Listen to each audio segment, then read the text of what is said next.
Na zadnji seji Koprskega občinskega sveta je bil potrjen odlok o ureditvi ustanoviteljskih pravic do javnih zavodov, javnih podjetij in drugih pravnih oseb ter pravic in obveznosti iz koncesijskih razmerij Mestne občine Koper, kar pomeni, da so potrdili odlok o delitvi obveznosti do skupnih javnih služb in zavodov. Leta 2011 je namreč naselje Ankaran z odločbo ustavnega sodišča bilo izločeno iz Mestne občine Koper in na njegovem območju je bila ustanovljena občina Ankaran.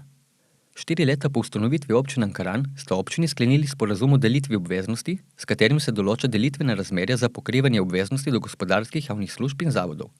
Zadeva je v bistvu preprosta in vem, da je morda malo težje razumeti nekomu, ki se v to ne poglablja, pa tudi pomembno je povedati, da to ne bo vplivalo in ne bo spremenilo življenj naših občanov, ne občine Koper, ne občine Ankaran.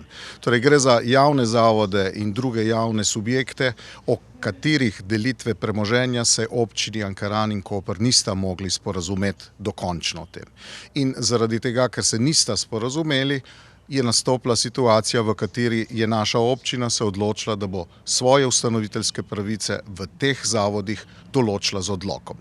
Pričakuje se, da bo enako naredila za svoj del ustanoviteljskih pravic občina Ankaran. Ker pa občini premoženja niste v celoti razdelili sporazumno, je občinski svet potrdil delitvene razmerja na podlagi zakona o lokalni samoupravi, ker se pravice in obveznosti razdelijo v sorazmerju s številom prebivalcev posamezne občine. Po tej logiki se pri razdelitvi uporabi razmerje 94,05% za Mestno občino Koper in 5,95% za občino Ankaran. Zakon o lokalni samoupravi je namenjen ravno temu, za kar ga imamo, torej lokalni samoupravi. In v primeru, da pride do razdelitve prej enotne, v našem primeru Mestne občine Koper, in nastanek Mestne občine Koper nove in občine Ankaran v okviru stare, je določeno, da v tem primeru se morata te dve novi občini dogovoriti o tem, kako boste upravljali z premoženjem, ki je tvorilo predhodno veliko večjo občino, Mestno občino Koper. In temu je namenjen zakon.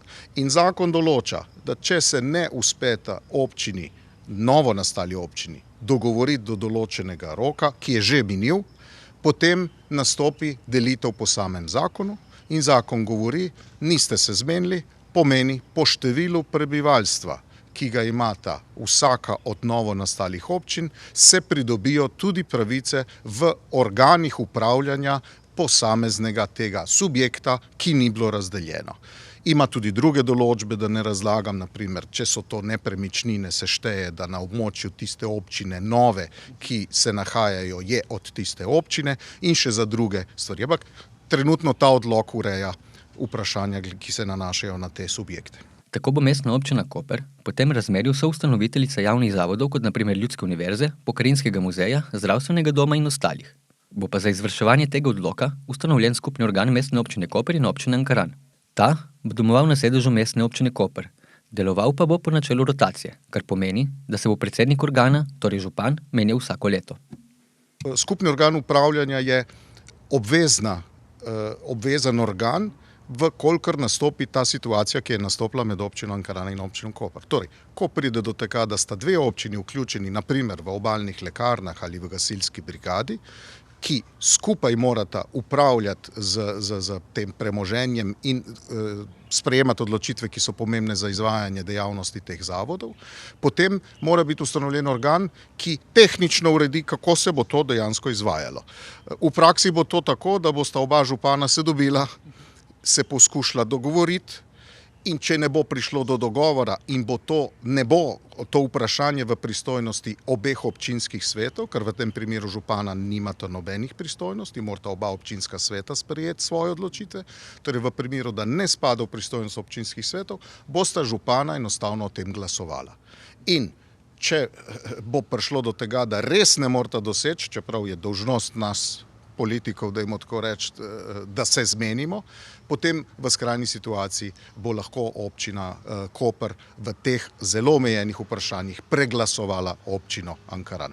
Jaz verjamem, da do teh primerov sploh ne bo prišlo, ker smo tudi tako zaenkrat v teh raznih zavodih, naprimer, če lahko omenim, ali pa ne zavodih, podjetjih, Rižanski vodovod, že zdaj tako funkcionirali, pa tam sta, kot veste, udeležena še občina Piran pa občina Izola, torej 4 občine so morale vedno sprejemati odločitve In ja, včasih imamo različna stališča in zato je demokracija, ne? Tisti, ki ima več glasov, tisti v tistem trenutku sprejme določeno odločitev.